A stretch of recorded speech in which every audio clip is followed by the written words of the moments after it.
নমস্কার বন্ধুরা। তো আমরা কিন্তু মোটামুটি প্রত্যেকের সবাই বাড়িতে কুমড়োর চপ বানাতে জানি। তো এই সাধারণ একটা কুমড়োর চপকে কিভাবে অনেক বেশি টেস্টি আর অনেক বেশি মচমচে করা যায়, সেই রেসিপিটা আমি আজকে তোমাদের সাথে শেয়ার করব। তো কিছুই না বন্ধুরা, ঘরে থাকা কিন্তু সামান্য কয়েকটা উপকরণ দিয়েই কিন্তু একদম মচমচে টেস্টি কুমড়োর চপ খুব সহজেই বানিয়ে ফেলা যায়। তো দেখো, কুমড়োগুলোকে আমি ঠিক এরকমভাবে কেটে নিয়েছি, একটু লম্বা লম্বা করে। আর খুব বেশি পাতলা কিন্তু আমি করিনি। তো ওগুলোকে আমি একটা সাইডে সরিয়ে রেখে দিয়েছি। আর একটা কথা বলি, কুমড়োটা কাটার আগে কিন্তু ধুয়ে নেবে তোমরা, কেটে ধোয়ার প্রয়োজন নেই।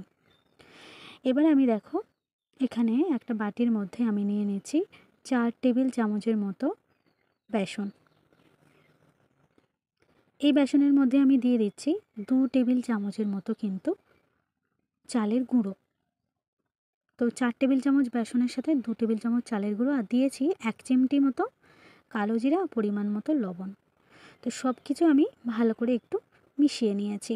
এবার আমি এর মধ্যে দিয়ে দিলাম 1 চিমটা হলুদ আর 1 চিমটে মতো খাওয়ার সোডা। তো ক্যামেরাটা একটু প্রবলেম করছিল, সেই জন্য একটু অসুবিধা হয়ে গেছে বন্ধুরা, সেই জন্য আমি দেখাতে পারিনি, আমি বলে দিলাম।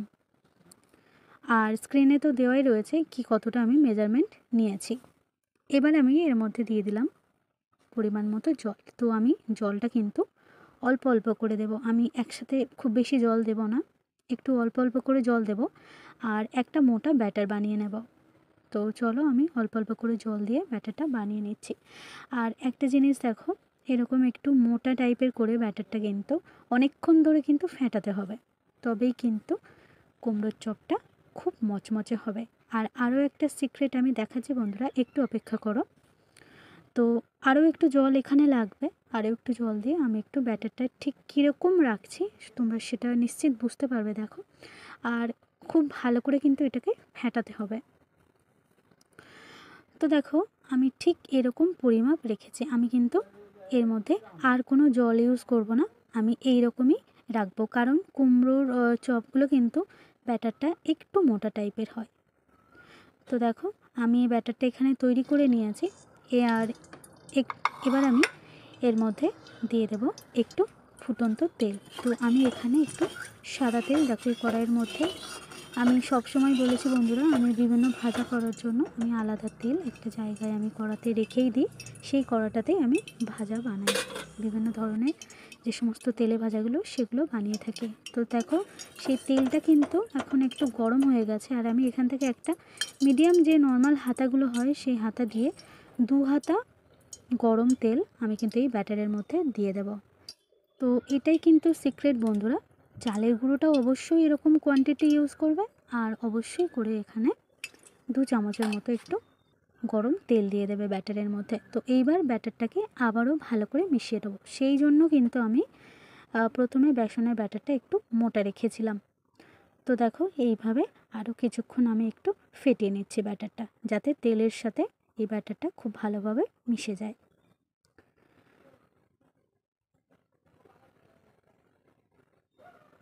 তো দেখো, আমি একটু চামচ করে তুলে দেখিয়ে দিলাম ঠিক কীরকম আমি ঘনত্বটা রেখেছি, একদম এরকম রাখতে হবে, কারণ কুমড়োর চপ কিন্তু একটু মোটা ব্যাটারই হয়।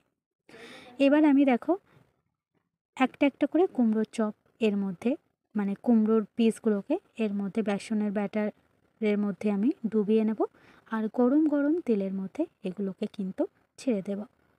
তো চলো, এক এক করে আমি চপগুলোকে তেলের মধ্যে দিয়ে দিচ্ছি।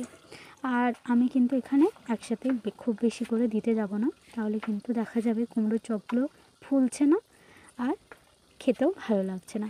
তো আমি মোট একটা একটা করে তিনটে তিনটে করে ভেজে নেব। তো দেখো, আমি এরকম এক এক করে কুমড়োর চপগুলোকে ভেজে নেব, কুমড়োগুলোকে ব্যাটারের মধ্যে দিয়ে গরম তেলের মধ্যে আমি ছেড়ে দিচ্ছি। বন্ধুরা, নর্মাল আমরা বেসনের মধ্যে তো কুমড়ো ডুবিয়ে এরকম কুমড়োর চপ বানিয়ে খাই, তো একবার এরকমভাবে প্লিজ তোমরা একবার ট্রাই করে দেখো বন্ধুরা, এতটা টেস্টি হয় আর এতটা মচমচে হয় আর খেতে এতটাই সুস্বাদু হয়, বারবার খেতে ইচ্ছে করবে। তো দেখো, উল্টে পাল্টে কিন্তু এবার আমি আঁচটাকে কিন্তু মিডিয়ামে রেখেছি, একদম হাইতে রাখিনি, মিডিয়ামে রেখে একটু সময় ধরে কিন্তু কুমড়োর চপগুলোকে উল্টে পাল্টে কিন্তু ভেজে নেব। আর দু পিঠ এরকম যখন একদম লালচে কালার মতো এসে যাবে তখন কিন্তু এগুলোকে তেল থেকে আস্তে আস্তে ছেঁকে তুলে নেব। এই চপটা ভেজে রাখার আধা ঘন্টা পর্যন্ত কিন্তু বাইরে রেখে দিলেও মচমচে কমবে না, একই রকম থাকবে, কোনোভাবেই কিন্তু নরম হবে না, এটুকু গ্যারান্টি দিতে পারি। তো চলো, প্রথম পদক্ষেপে কিছুটা ভেজে নিয়েছি, এবার আমি দ্বিতীয়বারও কিন্তু আমি এক এক করে আবারও এরকমভাবে কুমড়োর পিসগুলোকে বেসনের ব্যাটারের মধ্যে ডুবিয়ে গরম তেলের মধ্যে ছেড়ে দিচ্ছি। আর এইভাবেই কিন্তু আমি সমস্ত চপগুলো ভেজে রেডি করে নেব। তো আশা করি বন্ধুরা আজকের আমার এই সহজ, অত্যন্ত ইজি এই রেসিপিটা তোমাদের সবার ভীষণ ভালো লেগেছে। আর যদি ভালো লাগে কিন্তু অবশ্যই একবার বাড়িতে ট্রাই করবে। আর রেসিপি ভালো লাগলে চ্যানেলটাকে সাবস্ক্রাইব করে একটু আমার পাশে থাকবে বন্ধুরা, এইটুকু রিকোয়েস্ট রইল। তো আবারও দেখা হবে এরকম আরও একটা নতুন রেসিপি নিয়ে।